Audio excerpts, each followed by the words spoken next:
Boa noite! Chegamos a mais uma quinta-feira, e quinta-feira é aquele dia do nosso encontro gostoso, agradável, onde trocamos ideias, compartilhamos experiências, estudamos e aprendemos um pouco mais. Mas antes de começar, eu quero dar um aviso. Você que gosta dos nossos programas, temos uma novidade. A Web Rádio Esperança Alvorada vai estar retransmitindo nossos programas todas as terças e sextas-feiras, às 21 horas de Brasília. Se você não conhece, coloca aí no Google Web Rádio Esperança Alvorada que você vai encontrar. Esta web rádio é muito ativa na área social e, juntamente com a empresa de produtos Sanatos, lá de São Paulo, e da OCIP Isaama, de Manaus, prestam um lindo serviço social na periferia de Manaus e em cidades vizinhas. Tem um projeto chamado Ação Solidária, Mão Amiga, onde distribuem cestas básicas e vários serviços sociais.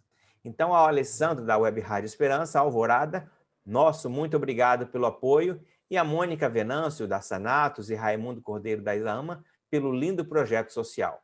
Também não se esqueça de inscrever-se no site, deixar um comentário ali logo após o vídeo, participar do chat, porque são estas atitudes que fazem o canal crescer. Bem, mas hoje nós estamos vivendo a festa mais importante dos cristãos, a Páscoa. É isso mesmo, a Páscoa. Sabia que a Páscoa não é exclusiva dos judeus e dos cristãos? Um grande número de povos antigos, povos pagãos, celebravam também a Páscoa. Não como nós comemoramos.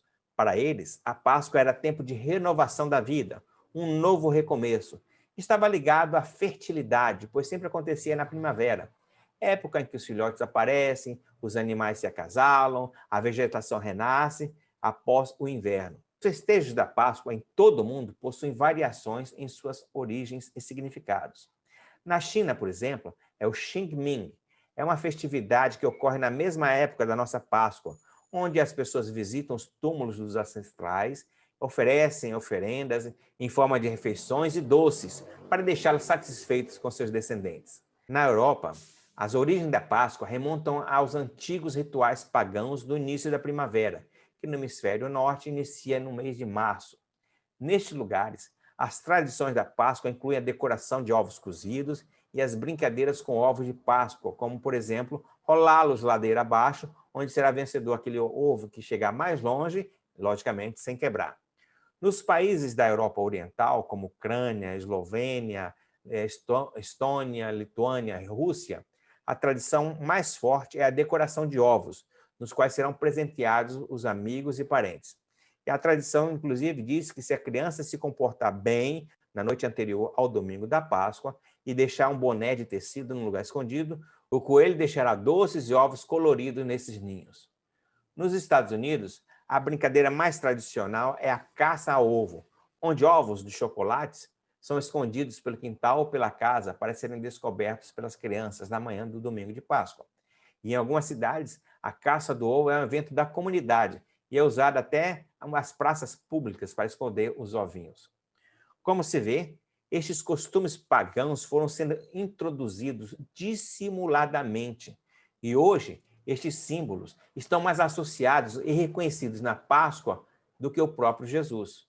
Basta perguntar a qualquer pessoa, qualquer criança, jovem, adulto, qual o personagem principal da Páscoa, que com certeza ela vai responder que é o coelhinho.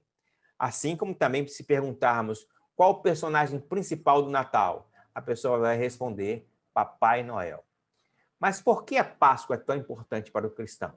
Porque Cristo, cumprindo o seu ministério aqui na Terra, foi martirizado desde a quinta-feira à noite. E isso nós podemos ler nos evangelhos de Mateus, capítulo 26, e Marcos 14 também. Ele também morreu na sexta-feira, da qual chamamos Sexta-feira da Paixão. Ele morreu à tarde, no mesmo horário que o cordeiro seria sacrificado lá no templo. No sábado, que nós denominamos sábado de Aleluia, ele descansou conforme o mandamento. Encontramos em Lucas 23. E no domingo, conhecido como Domingo da Páscoa, ele ressuscitou conforme a promessa de João 20. E sabe por que ele fez isso? Porque ele nos amou até o fim. Isso nós encontramos em São João 13, a partir do verso 1. Então, hoje o nosso programa será um pouco diferente. Teremos uma verdadeira aula sobre os significados da Páscoa. E para isso, estou recebendo um amigo que já esteve aqui no programa em outro momento, o pastor Eliazar Domini. E ele foi mais ou menos, tá? Foi muito bem, não. E eu resolvi dar uma segunda chance para ele. Não, brincadeira. O menino é bom mesmo, tá? Boa noite, pastor Eliazar Domini. Tudo bem? Olá, meu amigo. Tudo jóia, graças a Deus. Estamos bem, é bom estar aqui novamente, é bom estar de volta com você. Vamos conversar aí sobre este assunto importante, esse assunto especial. Agradeço o convite para estar aqui no seu canal. Da última vez que eu falei contigo, você estava lá no Alagoas, não era isso? Era em Sergipe, eu estava em Aracaju. E agora? Isso. Agora eu estou em São Luís, no Maranhão. Subi aí Terra boa. em direção ao norte. Terra boa. Privilégio de trabalhar aí na missão maranhense, né? Maravilha. E daqui a pouco você está chegando aqui no Rio, hein? Está descendo, está chegando aqui a pouco. Mais 3 mil quilômetros e chega aqui. Agora fala um pouquinho aí do seu canal, meu amigo. Aproveita que o merchandising... Bom, então, meu canal... Como é? Aproveita que o merchandising é livre. Ah, ok. Então, meu canal, o canal Fala Sério Pastor, é um canal que se propõe aí tratar de assuntos voltados para a Bíblia, para a teologia, questionamentos aí teológicos, questionamentos históricos, coisas realmente voltadas para a religião. E aí a gente tem respondido diversos questionamentos, assuntos assim doutrinários. Tem sido muito bom, é um canal que tem crescido aí nos últimos dias, graças a Deus. Hoje o nosso canal conta aí com em torno de 31.200 inscritos. Então, é um canal que tem crescido aí e nós ficamos felizes com isso. Mas que bênção, rapaz! 31 mil. Daqui a 30 mil eu chego aí. Mas muito bom. O canal é muito bom. Inclusive, tem um curso lá, né, pastor? Sim, um curso de hebraico. A gente procurou passar um pouco do conhecimento que a gente adquiriu aí ao longo do tempo.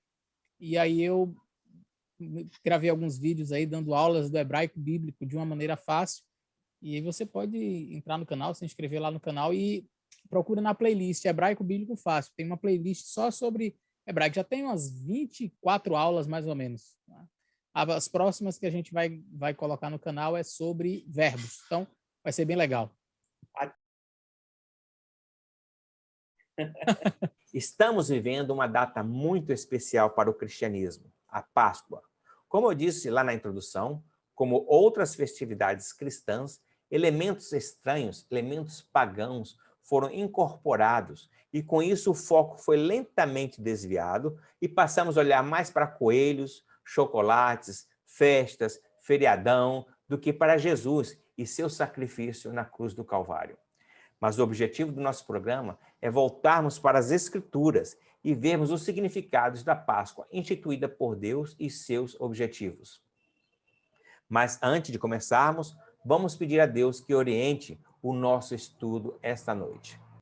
Querido Deus e Pai, muito obrigado por podermos estar aqui mais uma vez para estudar um pouquinho mais de Ti. Pedimos que o Senhor inspire o pastor Eliazar para que ele fale de acordo com a sua vontade e abençoe também o seu ministério, a sua vida pessoal, sua vida familiar. Também pedimos por centenas de pessoas que neste momento estão doentes, em um leito de dor, num hospital, numa UTI, que tu possa confortá-las, animá-las, restaurá-las para a honra e glória do teu santo nome. Abençoe todas as pessoas que estão assistindo este programa e também aquelas que venham assistir em outro momento. Que eles possam sentir a paz, conforto e o ânimo para suas vidas. É o que te pedimos em nome de Jesus Cristo. Amém. Amém. E hoje o pastor Eliazar Domini vai começar falando sobre a Páscoa nos povos germânicos, não é isso, pastor?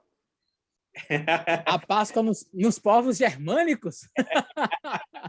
Agora era para você falar o nome do seu canal. Fala sério, pastor. Fala sério, né? Não. Olha, excelência, a gente tem aí, de fato, muitas culturas diferentes e que celebram as festividades de maneira diferente, mas eu queria falar da Páscoa mais judaica e a Páscoa cristã, não é?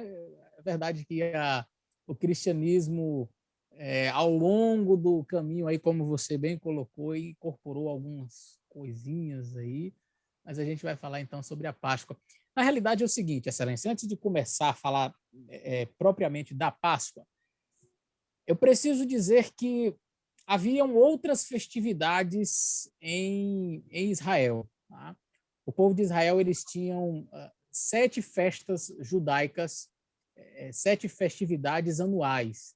Então, você tinha como a gente chama, Rosh Hashanah, que é o Rosh Hashanah, que é o Ano Novo, né? A festividade de Ano Novo deles.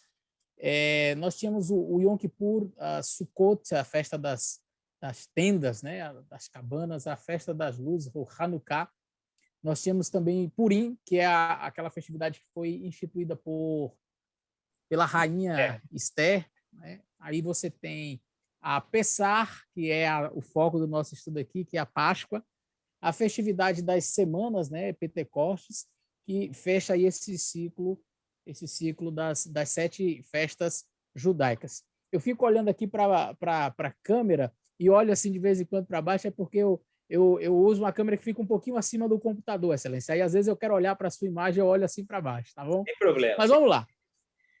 Então, só um minutinho. Sim, pois não. Então, hoje, no século XXI, a nossa Páscoa tem os mesmos significados da Páscoa judaica? São pontos que nós vamos levantar, tá ok? A Páscoa cristã aponta para o passado ou para o futuro?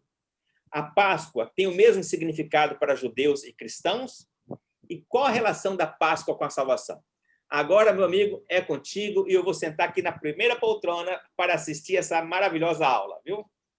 Rapaz, boas perguntas. A Páscoa tem que ver com o passado, com o futuro.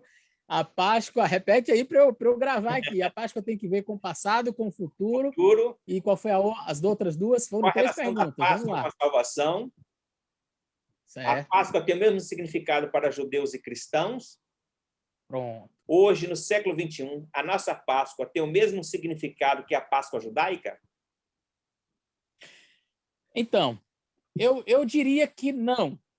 Uma vez que os judeus eles não têm em suas crenças Jesus Cristo como Messias. Então, para nós, a Páscoa ela tem um sentido completamente, eu não vou dizer completamente diferente, mas um sentido mais amplo.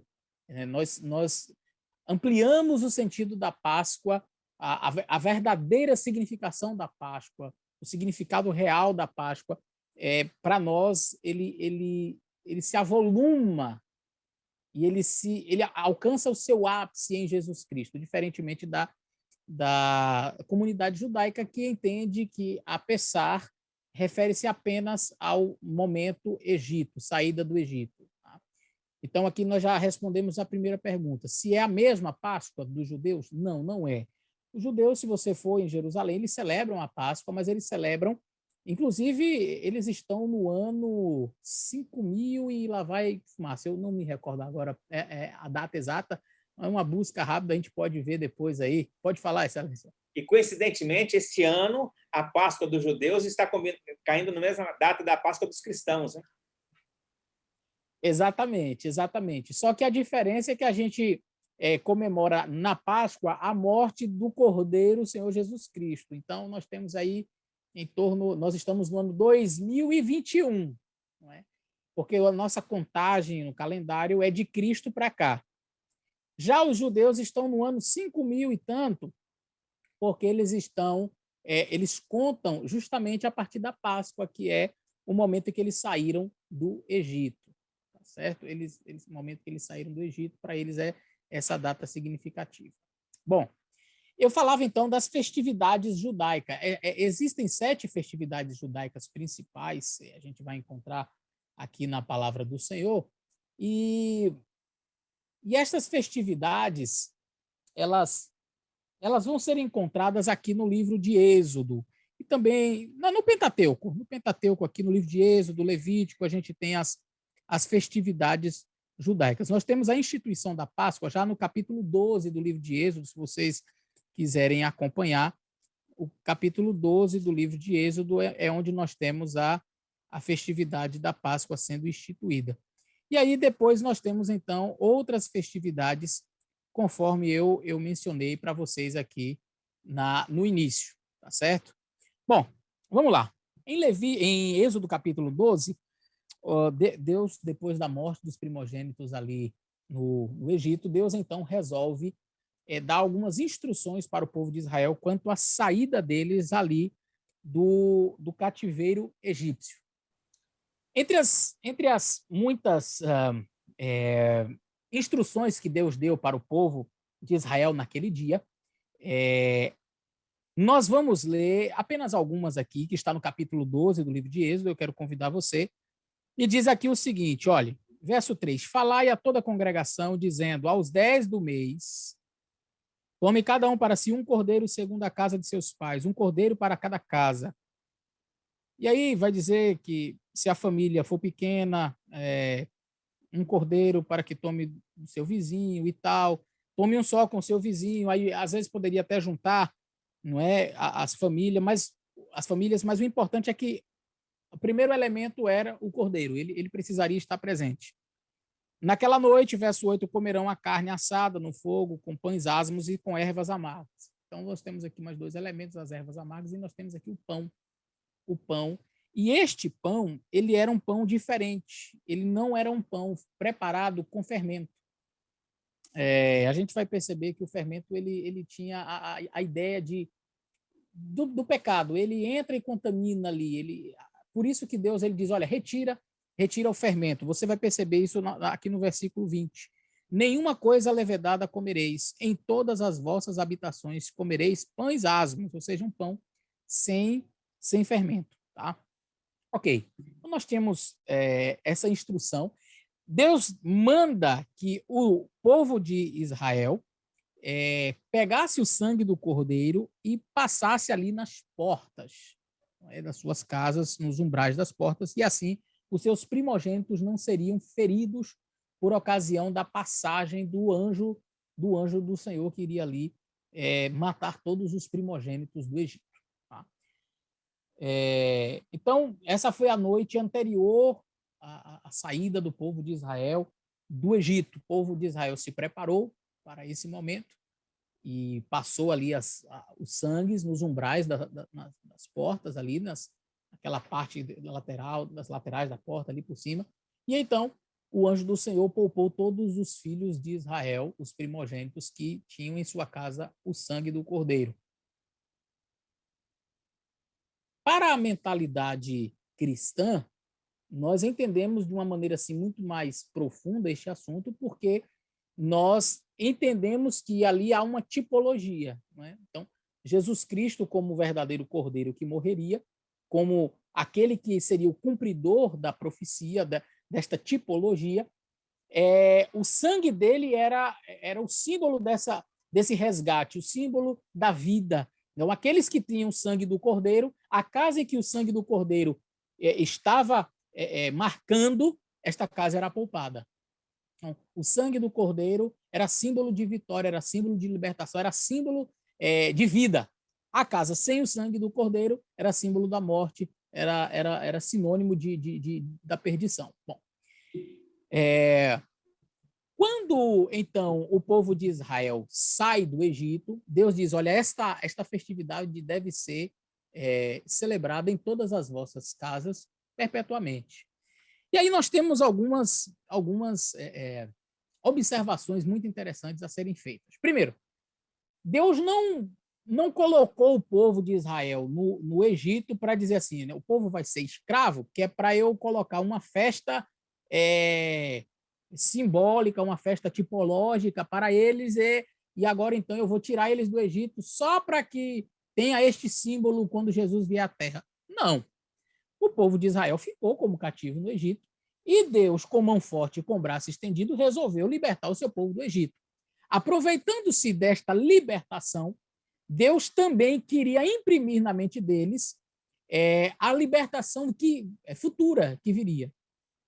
E por que eu digo isso? Porque nem toda a libertação do povo, o povo não ficou só cativo no Egito, ele teve aspecto tipológico. Por exemplo, o povo de Israel foi cativo para a Síria, e não teve nenhum aspecto tipológico. O povo de Israel foi cativo para a Babilônia, ficou lá 70 anos cativo na Babilônia, e também não teve um aspecto tipológico com a saída deles lá da Babilônia. Mas, nesta ocasião, Deus quis que esta festividade tivesse um sentido a mais. Um sentido a mais, um aspecto realmente aí tipológico. Então, veja, Deus, aproveitando a saída do povo de Israel do Egito, instituiu uma festividade. E essa festividade era chamada a Festa da Passagem. Pessar, em hebraico, quer dizer exatamente passagem. Era o povo passando do Egito para a Terra Prometida. Em tese, a ideia era sair do Egito e ir para a Terra Prometida, né? Apesar de eles desobedecerem e ficarem peregrinando no deserto, mas o objetivo era sair do Egito e ir para a Terra Prometida. Era a saída da escravidão para a liberdade. Era a saída da opressão para viverem em plena alegria, felizes, livres, diante do Senhor Deus. Esse é o sentido da Páscoa, essa passagem. Então, dentro dessa festividade do povo de Israel, que é a passagem, não é? Nós encontramos o aspecto tipológico. E como é que eu sei que existe um aspecto tipológico dentro da festividade da Páscoa? Porque é introduzida nesta cerimônia, nessa festividade, elementos que são simbólicos. Então, você tem um cordeiro sendo morto, sangue sendo passado nos umbrais da porta, ervas amargas simbolizando ali o cativeiro, um pão não fermentado. Então, tudo isso daí apontava para alguma coisa. Não era só o fazer por fazer, não é? Então, todas as festividades judaicas, em sua totalidade, elas, de alguma maneira, apontavam para Cristo. Eu fiz até uma leitura das festividades judaicas modernas, né, atuais, mas você vai encontrar na Bíblia estas festividades aqui, tá? A Páscoa, os pães asmos, a festa das trombetas, né, o Pentecostes ali, a festa do dia da expiação, dos tabernáculos. Então, eram 7 festividades judaicas. Então, eu tenho aqui, você vai encontrar isso em Levítico, capítulo 23, que são as festividades do Senhor. Você tem a Páscoa, as primícias, o Pentecostes, você tem o dia da expiação, festa dos tabernáculos, não é? Então, essas festividades, todas elas tinham uma aplicação, todas elas apontavam, de alguma maneira, para o Senhor Jesus Cristo. Né? Você vai perceber que esse cordeiro ele não é morto ali por nenhuma razão. Ele tinha, de fato, um propósito. E todas as vezes que nós percebemos um cordeiro morrendo no Antigo Testamento, há uma referência clara ao Senhor Jesus Cristo. Né? Um cordeiro sendo sacrificado é uma referência necessariamente ao Senhor Jesus. Não tem como negar. Bom, quais são as relações desta festividade, então, com o cristianismo?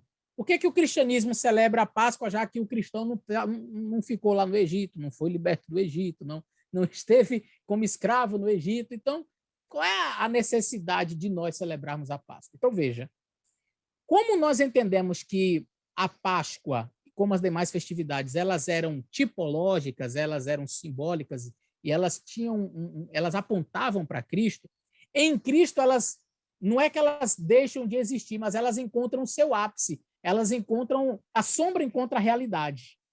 Então, agora, nós precisamos, para entender isto, ir lá para o livro Os Evangelhos, onde nós vamos encontrar Jesus, então, celebrando a Páscoa. Agora, olha que coisa impressionante. Cristo poderia ter morrido em qualquer época do ano. Poderia ter morrido em qualquer época do ano.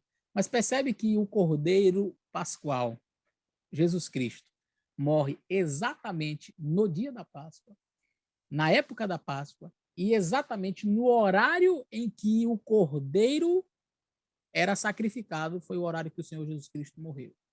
Até a hora bateu. Até a hora bateu. Então, assim, o Senhor Jesus Cristo, ele reúne-se para celebrar a Páscoa com os seus discípulos. Está aqui no capítulo 13 do livro de João. E aí Jesus, então, ele senta-se com seus discípulos, porque todo judeu tinha que fazer isso.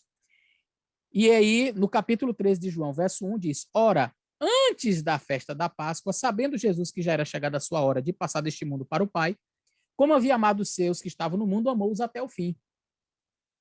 E acabada a ceia, tendo já o diabo posto no coração de Judas Iscariotes, filho de Simão, que o traísse, Jesus, sabendo que tinha depositado nas suas mãos todas as coisas, sabendo que o Pai tinha depositado em suas mãos todas as coisas, e que tinha saído de Deus e que ia para Deus, levantou-se da ceia, tirou as vestes e, tomando uma toalha, cingiu-se. Depois colocou água numa bacia e começou a lavar os pés dos seus discípulos e enxugá-los com uma toalha que estava cingida. Então, aqui a gente vai ter Jesus lavando os pés dos seus discípulos. Mais à frente, no verso 15, ele diz: como eu vos dei o exemplo, façais vós também. Então, aqui nós temos Jesus celebrando a Páscoa. Nós não temos maiores detalhes acerca dos elementos, a não ser quando ele diz aqui que aquele que come comigo o pão, no próximo verso, onde Jesus diz: olha, tem aquele que come comigo o pão, um deles aí, esse vai me trair. Mas a gente volta para o livro de Mateus, e aí a gente vai perceber aqui no capítulo 26 como é que foi esta Páscoa, de maneira mais detalhada. Então, aqui no livro de Mateus, no capítulo 26, nós vamos encontrar de maneira mais detalhada aspectos que dizem respeito aos símbolos utilizados ali por Jesus Cristo nesta cerimônia. Então, ali na cerimônia da Páscoa, Jesus, conversando com seus discípulos, a partir do verso 17, diz assim: no primeiro dia da festa dos pães asmos, chegaram os discípulos junto de Jesus, dizendo: que queres que preparemos, onde queres que preparemos a comida da Páscoa? E ele disse: ide à cidade, um certo homem, diz ele: o meu mestre diz, meu tempo está próximo, em tua casa celebraria a Páscoa com meus discípulos. E os discípulos fizeram conforme Jesus havia ordenado. Prepararam a Páscoa. E chegada a tarde, assentou-se à mesa com os 12. E aí, então, no verso 26, diz assim: enquanto comiam, Jesus tomou o pão e abençoou, partiu e deu aos discípulos e disse: tomai e comei, isto é o meu corpo, que é partido por meio de vós. E tomando o cálice, aí agora ele toma o suco de uva e diz: tomai, isto é o meu sangue, o sangue do Novo Testamento, da nova aliança, que é derramado por muitos para a remissão dos pecados. Digo-vos que desde agora não beberei deste fruto da vide até aquele dia em que beba novamente no reino de meu Pai. Agora nós estamos entendendo o ápice da Páscoa. O Senhor Jesus, ele começa a dizer o significado daquelas coisas. Por que tem um pão sem fermento? Para que esse pão? Aí Jesus diz: esse pão é o meu corpo e será moído por causa de vós. E aí Jesus introduz um elemento que até então, possivelmente, poderia ser usado nas festividades. Eles sempre usavam suco de uva, o fruto da vide ali, o vinho não fermentado. Os judeus sempre utilizavam em suas festividades, mas a gente não vê isso de maneira muito clara, assim, mencionada ali no livro de Êxodo. E ali tem o suco de uva. Jesus aproveita aquele suco de uva e diz: agora tome esse suco de uva e tem mais. Este suco de uva aí representa o meu sangue, que será derramado por vós para libertar dos pecados, para salvar dos pecados. Opa! Então aqui nós temos um novo elemento sendo introduzido com um aspecto simbólico muito forte. Além disso, havia o cordeiro que era comido ali na Páscoa, que era uma representação do próprio Senhor Jesus Cristo, que era o Cordeiro de Deus. Então, a Páscoa ela ganha este significado novo. Ela, na verdade, ela não está ganhando um significado novo, ela está alcançando a sua realidade. Até então, tudo era sombra. Ué, pastor, mas e a passagem? Por que não era passagem, a libertação? Então, por que Deus aproveitou aquele momento de saída do povo do Egito para introduzir a Páscoa, para a celebração da Páscoa? É como se Deus quisesse dizer, colocar na mente de cada israelita o seguinte: olha, vocês lembram que vocês foram escravos no Egito? Vocês lembram que vocês foram libertos? Vocês lembram como é que vocês foram poupados? Por que não morreu todo o primogênito? Por causa do sangue do Cordeiro. Ele atrelou a libertação, ao momento da libertação, ao momento da salvação, que muitos egípcios, muitos morreram, Mas nenhum dos primogênitos de Israel morreu. Por quê? Deus, então, ele atrelou a morte do cordeiro, o sangue do cordeiro, de alguma forma, a esta saída do Egito, a esta libertação, a esta passagem. Então, o objetivo do Senhor Deus era imprimir na mente do povo de Israel o seguinte: olha, da mesma forma como vocês foram libertos da escravidão, da mesma forma como vocês passaram de escravos para livres, de uma terra de escravidão para uma terra de liberdade, da mesma forma como o cordeiro foi o responsável pela vida, e quem não aceitou o cordeiro, não teve o sangue do cordeiro, teve a morte, da mesma forma, o verdadeiro cordeiro um dia virá. E vocês também serão livres. Vocês passarão da escravidão do pecado para a vida eterna. Vocês sairão da escravidão, da terra de escravidão, que é este mundo, para a vida eterna em Jesus Cristo. Aqueles que aceitarem o sangue do cordeiro receberão a vida. Aqueles que rejeitarem o sangue do cordeiro não receberão a vida. Então, agora, as coisas começam a fazer sentido. E aí, é nisso que talvez consista a maior diferença entre a Páscoa judaica e a Páscoa cristã. Para nós, a Páscoa ela não tem o significado somente da libertação do Egito. Se você conversar com um irmão judeu, um amigo judeu, e nós não estamos aqui para falar mal, sob hipótese alguma, mas eles têm enraizado a saída do Egito. Então, o que é a Páscoa? É a saída do Egito, é a passagem. Ponto, acabou. Para nós não é só a passagem do Egito para Canaã. Para nós não é só a libertação. Para nós é algo muito maior. É a libertação da escravidão do pecado. É a aceitação do sangue do Cordeiro. É a data em que nós nos lembramos que o verdadeiro Cordeiro veio. E por isso eu não preciso mais matar um cordeirinho, porque o verdadeiro Cordeiro morreu na cruz. E o sangue dele, eu não preciso mais hoje passar sangue no umbral da porta, porque o sangue dele me purifica de todo o pecado. Então, eu não estou mais agora relembrando somente uma passagem do Egito para Canaã, mas de uma terra de escravidão que eu poderia colocar como Egito para Canaã celestial, para a vida eterna. Então, eu acho que a beleza da Páscoa para o cristão é muito maior. Ela é muito mais ampla, ela é muito mais profunda. Então, nós teríamos aqui os judeus sacrificavam ali o cordeiro, estavam no presente, olhando para o futuro. E nós olhamos para trás, para Jesus Cristo Cordeiro, que nos dará um futuro novo. Exato. E eu até queria fazer a leitura de um texto onde eu vou mencionar isso aí que você falou, mas e é exatamente isso daí. Era para o judeu sacrificar o cordeiro e olhar para o futuro e aceitar o cordeiro que viria no futuro. O cordeiro veio e até hoje eles não aceitaram. Então, o que acontece? Por que o judeu não sacrifica hoje? Até tem um vídeo no meu canal onde eu explico sobre isso. Por que os judeus não fazem sacrifícios hoje? Porque eles acreditam que o sacrifício deveria ser feito no templo. Como o templo foi destruído, então eles não sacrificam. Mas se eles reconstruíssem o templo, hoje eles voltariam a sacrificar. Por quê? Porque eles ainda esperam a vinda do Cordeiro, ainda esperam a vinda do Messias, apesar de eles não terem esta concepção teológica mais profunda de que a vinda do Messias não é somente para ser um reino terreno glorioso, mas a vinda do Messias era para a libertação do pecado. E talvez por isso que os judeus não aceitaram Jesus, porque eles esperavam alguém glorioso, majestoso, montado no seu cavalo, liderando as legiões de soldados de Israel, estabelecendo o reino de Israel e dominando sobre a terra. E não foi essa a proposta de Jesus. Veio humilde, nascendo numa manjedoura. Então foi difícil para a mentalidade judaica que esperava um tipo de Messias olhar e ver aquele Messias carpinteiro que de Nazaré. Alguém chegou a comentar, né, o Natanael, pode vir alguma coisa boa de Nazaré? Não tem condição desse daí ser o Messias. Tá? Não estamos esperando esse tipo de Messias. E até hoje aguardam um outro tipo de Messias. Não é? Mas você falou uma coisa importante, passado, futuro e passado. Eu gosto do texto de Coríntios, onde Paulo fala exatamente sobre isso daí. Coríntios, capítulo 11, no 1 Coríntios, capítulo 11, a partir do verso 24, Paulo diz bem assim: porque eu recebi do Senhor que também vos ensinei. E o Senhor Jesus, na noite que foi traído, tomou o pão. E tendo dado graças, o partiu e disse: tomai e comei, isso é o meu corpo que é partido por meio de vós, fazer isso em memória de mim.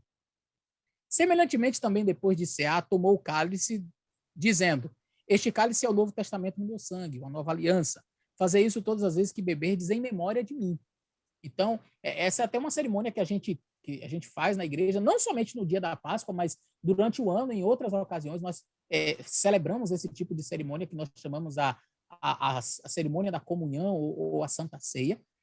Mas o texto continua dizendo assim, o verso 26, porque todas as vezes que comerdes este pão e beberdes este cálice, anunciais a morte do Senhor até que ele venha. Então, aqui nós temos um aspecto muitíssimo interessante, atrelado necessariamente a esta cerimônia que estamos falando, porque esses emblemas aqui foram instituídos pelo Senhor Jesus Cristo na Páscoa. E você falou que o judeu, ele olhava para o futuro, deveria olhar para o futuro, não é? E hoje nós, cristãos, olhamos para o passado, olhamos para a morte do Cordeiro que já aconteceu. Eles ainda teriam que acreditar pela fé que o Cordeiro viria e morreria. Nós olhamos pela fé, mas uma fé mais concreta, porque não é mais uma promessa, é uma realidade, um Cordeiro que já veio e já morreu. Entretanto, mesmo na nossa visão cristã de olhar para o passado, esta cerimônia instituída por Cristo, ela tem dois aspectos também, passado e futuro. Porque o apóstolo Paulo diz assim, todas as vezes que comerdes este pão, beberdes este cálice, anunciais a morte do Senhor até que ele venha.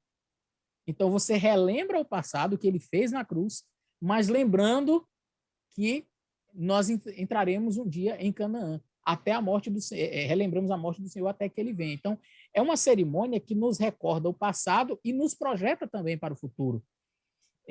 Assim como o povo de Israel, nós aceitamos o sangue do Cordeiro, fomos libertos da escravidão do pecado, mas ainda não entramos em Canaã. Ainda estamos na peregrinação. Então, ainda não concluímos o trajeto. Era propósito de Deus tirar o povo de Israel do Egito e levá-lo à terra de Canaã. O povo de Israel saiu do Egito, cumpriu ali a profecia. Eles ficaram um período ali de 400 a 430 anos, desde que Deus houvera falado com Abraão. Eles ficaram um período grande ali no Egito, agora são libertos, e da mesma forma que eles foram libertos e não entraram imediatamente em Canaã, nós também aceitamos a morte do Cordeiro, somos libertos da escravidão do pecado, pelo sangue de Cristo, nós temos a possibilidade de sermos livres, não precisamos ser escravos mais do mal, mas ainda estamos peregrinando neste deserto, neste mundo, com o desejo ardente no coração de um dia entrarmos na terra prometida, a Canaã celestial. E só são livres, de fato, aqueles que aceitaram o sangue do Cordeiro. Muito bem. Então, nós devemos lembrar que esses eventos religiosos, né, nós podemos usar nas nossas programações, que mostram o amor de Deus, enaltece a grandiosidade de Deus, que nos proporcionou Jesus Cristo. No entanto, nós devemos utilizar a Páscoa, utilizar os elementos que tragam honra ao nosso Senhor Jesus Cristo, é isso? Naturalmente, excelência. Ovinho. Não, aí é uma coisa interessante, e esse é um ponto importante a ser mencionado. As pessoas aproveitam a Páscoa para fazer dinheiro, e o comércio, assim, infelizmente, tende a desvirtuar todo o propósito daquela festividade, toda a beleza daquela festividade para outros fins, não é? E nisso nós nos diferenciamos dos judeus, porque eles celebram a Páscoa deles lá, a passagem do Egito, a saída do Egito, de maneira diferente. Não inventaram nenhum coelho, não fizeram nada. Eles são muito ligados à tradição. Talvez nós devêssemos aprender um pouquinho sobre isso, não é? Por quê? Porque nós falamos em Páscoa. Chega para uma criança que chegou da escola agora, meu filho, o que você pensa sobre Páscoa? O menino já chega com aquela mascarazinha de coelho. Quantas vezes chega na época da Páscoa e a gente chega em casa? Eu lembro que me deram uma vez, eu estudei escola pública quando era criança, e eu me lembro que a professora me deu uma máscarazinha, a gente foi para casa com aquele elásticozinho na cara, com aqueles 2 buraquinhos ali, e aquele coelhinho, e a gente ia para casa segurando um ovinho de chocolate. Enfim, Aí você tem um elemento que é introduzido pela sociedade para fazer dinheiro. Aí você tem um coelhinho da Páscoa, que trazes para mim. Quer dizer, o coelhinho da Páscoa, que põe ovo. O coelho não põe ovo, mas agora você tem um ovo. Mas tem que ser um ovo de chocolate, que aí ovo de chocolate dá dinheiro.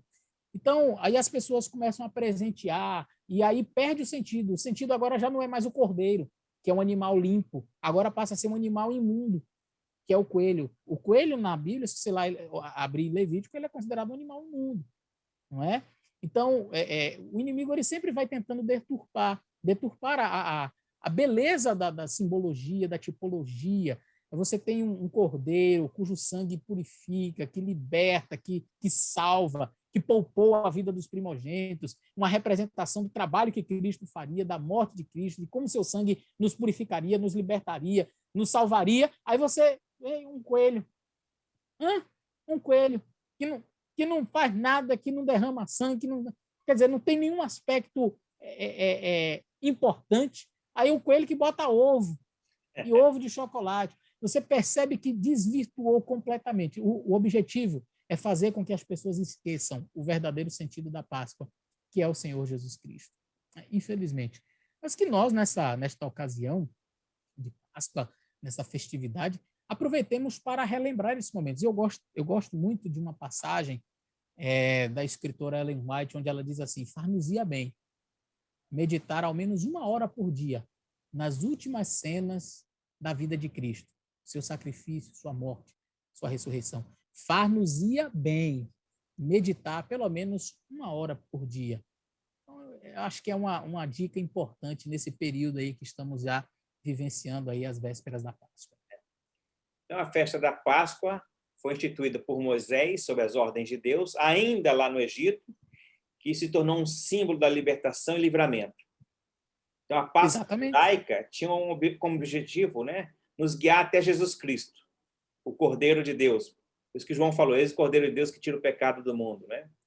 Aliás, falar em Cordeiro, a figura do Cordeiro sempre foi muito ativa. Né? O Cordeiro do Cordeiro foi feitas as roupas para Adão e Eva. Né? Em Gênesis, o Cordeiro salvou Isaac. Em Êxodo, o Cordeiro salva a família, salva uma nação. E agora temos, posteriormente, o Cordeiro que salva o mundo. O Cordeiro de Deus não salva apenas um grupo, mas salva toda uma população de um planeta. Né? É isso mesmo? Muito interessante essa sua abordagem, Excelência. Muito interessante. Não é? Rapaz, a ação do Cordeiro ao longo da... É o quê? Agora eu vibrei. Um elogio seu, eu fico...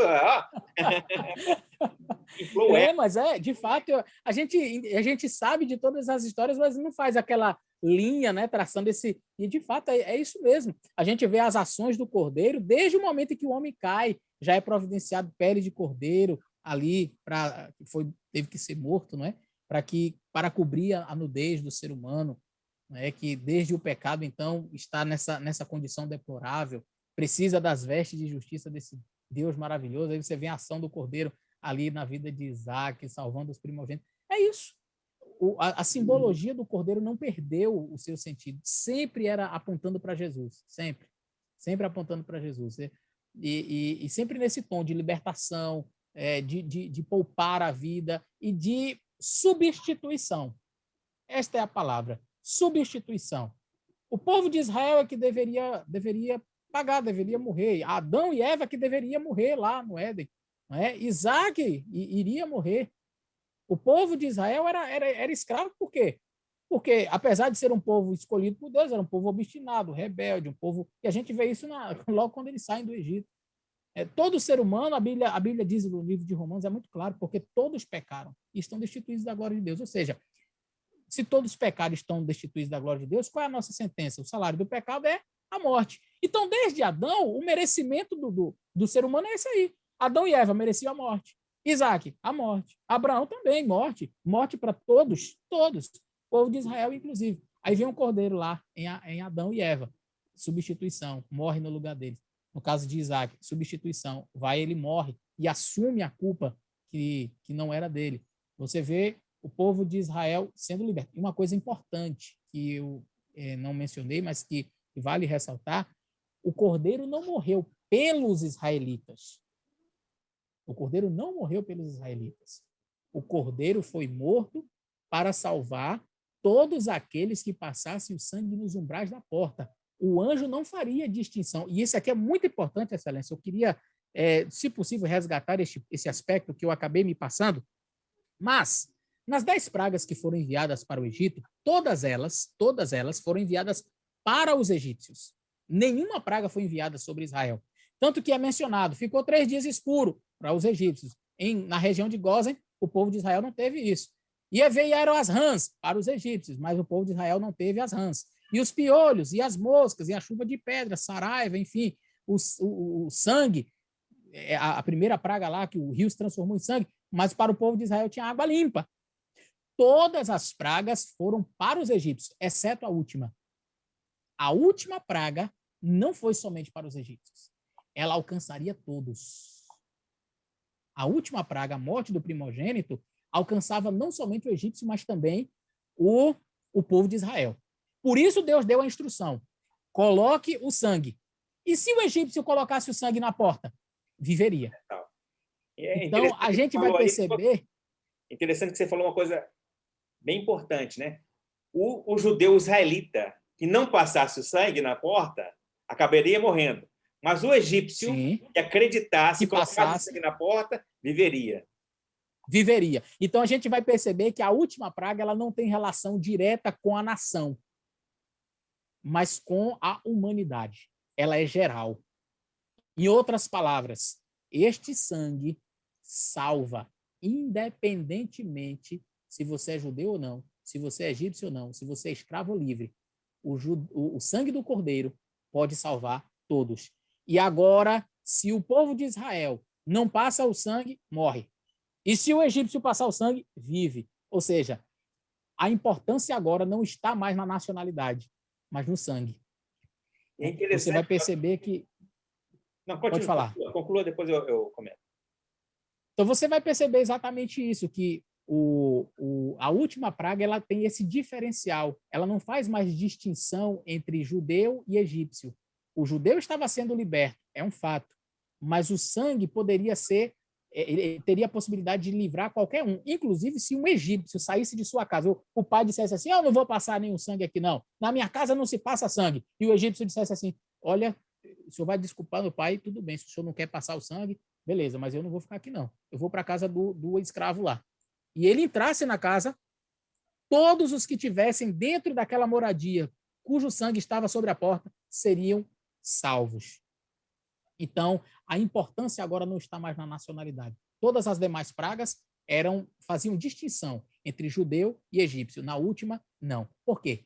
Porque o sangue de Jesus veio para salvar todos. Não há distinção entre egípcio e judeu, entre gentio e judeu, entre escravo e livre. O sangue de Jesus liberta, salva a todos quanto aceitam o seu sacrifício. É verdade. Inclusive, nós pensamos que se apenas o povo de Israel saiu do Egito, né? Mas a Bíblia nos informa, nos orienta, que saiu com eles um grande número de pessoas que acreditaram nas promessas, que não eram do povo de Israel, mas acompanharam eles nessa caminhada. Sim, vários egípcios acompanharam o povo de Israel, viram os prodígios do Senhor, aceitaram o sangue em suas portas e foram embora para a terra de Canaã, junto com o povo de Israel ali. A gente vai perceber que, de fato, muitos egípcios acompanharam. Então, a importância do cordeiro, Excelência, o sangue do cordeiro era muito grande. Era muito grande. Então, estas 10 pragas que foram enviadas foram para a libertação, mas a última praga, Deus realmente trouxe um diferencial justamente para introduzir a Páscoa, e na Páscoa o objetivo era mostrar exatamente para Israel: ei, até então eu mostrei que vocês eram os meus prediletos, eu tinha a predileção com vocês, não é? Vocês são o meu povo escolhido, por isso as pragas sobre o Egito. Mas agora, com o Cordeiro, eu não tenho predileção. Agora, só é salvo quem tem o sangue. Só é salvo quem aceita o sangue. Não importa para mim se você é judeu ou não. Se você não passar o sangue, você morre. Não importa para mim se você é egípcio ou não. Se você passar o sangue, você será livre. Então, esse é um aspecto também gigantesco dentro da teologia, dentro da tipologia da Páscoa, que nos alcança. Que nos alcança. Por quê? Porque com a vinda de Cristo, com sua morte, o seu sangue não foi para libertar o povo A, o povo B, foi para a humanidade. Ou seja, a tipologia, ela encontra a sua realidade como exatamente ela é. Quem é salvo? Quem aceita o sangue do Cordeiro. Não importa se eu sou judeu, se eu não sou judeu, se eu sou escravo ou se eu sou livre. Eu aceitei o sangue do Cordeiro, eu estou salvo. Então, a salvação vem pelo sangue do Cordeiro, pelo sacrifício de Jesus. E não pela nacionalidade mais, não pela sua condição social, enfim, é pelo sangue do Cordeiro apenas. Esse posicionamento fica bem claro em Gálatas 3:28, quando Paulo diz que não há judeu nem grego, escravo nem livre, nem homem nem mulher, pois todos são um em Cristo Jesus. O que chama a atenção é que, devido à circunstância deste mundo, nós somos escravos do pecado, escravos das circunstâncias, mas através de Jesus Cristo, Jesus, a nossa Páscoa, fomos libertos e agora esperamos e aguardamos a pátria celestial. Pastorzão, a conversa está boa, mas o tempo voou. Por favor, faça aí as suas considerações finais. Queridos, nós estamos aí às vésperas da Páscoa, estamos vivendo esses momentos em que o mundo se volta para o comércio, para vendas, quanto que a empresa A de chocolate vai faturar nesse ano, se a sua família já começa a receber nos grupos de WhatsApp, no Instagram, eu quero o meu ovo de chocolate tal, eu quero desta marca, e me dê este presente. Olha, nada disso tem importância, nada disso tem relevância. Jesus, ele veio para nos resgatar da morte, do pecado e nos conceder a vida eterna. Isso deve ser o motivo principal de festa, de alegria. Olha, se existe uma celebração na Páscoa, deveria ser essa. Se um dia a humanidade toda pudesse celebrar desta forma, o mundo seria tão diferente. Mas eu convido você que está assistindo esse vídeo, que vai repartir esse vídeo com outros, reflita nisso. Olha, chegou a época da Páscoa. Jesus Cristo morreu. O verdadeiro Cordeiro veio. Fez o que deveria ter sido feito. Morreu, nos resgatou. Eu hoje tenho direito à vida eterna, não porque eu sou bom, mas por causa do sacrifício dele. Eu estou liberto da escravidão do pecado e eu posso viver a vida eterna com o Senhor Jesus. Louvado seja o nome do Senhor. Amém. Então, você tem este privilégio hoje. Não estrague esta festa tão bonita com as coisas seculares. Aproveite a ocasião para relembrar o sacrifício de Jesus. Eu até diria a você, aproveite para ler a tua Bíblia nos capítulos finais de cada evangelho. Leia os capítulos finais de Mateus, de Marcos, de Lucas e de João. São muito parecidos, mas cada um tem um detalhe especial diferente. Você vai ver o que de fato simbolizou a morte do Cordeiro. E que o Cordeiro de Deus e o seu sangue possa purificar a sua vida, possa salvar você. Muito obrigado, pastor. Olha, foi excelente a sua aula aqui hoje, viu? Que Deus continue te abençoando no seu ministério, crescendo cada vez mais. E já fica o convite para um próximo programa. Mas não precisa ser outra Páscoa, não, tá? Pode ser antes. Tá bom? Certo. Então, por favor, pastor, faça a oração para nós encerrarmos o nosso programa de hoje. Obrigado, Senhor nosso Deus, por ter enviado Jesus Cristo como nosso Cordeiro Pascual. Obrigado porque o sacrifício dele nos liberta. Quando olhamos para a Pessah, a Páscoa, essa festa introduzida ali por Moisés, que recebeu do Senhor as instruções. Quando o povo de Israel estava saindo do Egito, nós percebemos que não era somente a saída do Egito, mas foi uma festividade instituída para que o povo lembrasse que um dia também eles seriam libertos da escravidão do pecado. Também eles seriam livres do Egito, espiritualmente falando. Mas todo aquele que aceitasse o sangue do Cordeiro. Ó Deus, o Cordeiro já veio. E nós temos o privilégio de olhar para trás, ver que o seu sacrifício nos libertou e, ao mesmo tempo, olhar para o futuro e perceber que um dia estaremos na presença dele vivendo a eternidade. Prepara-nos para este momento e ajuda-nos a preparar outras pessoas também, em nome de Jesus. Amém. Amém. Amém. E o recado desta noite é o seguinte: a Páscoa deve ser relembrada com profundo respeito e admiração pelo grande amor de Jesus Cristo ao dar sua vida por cada um de nós.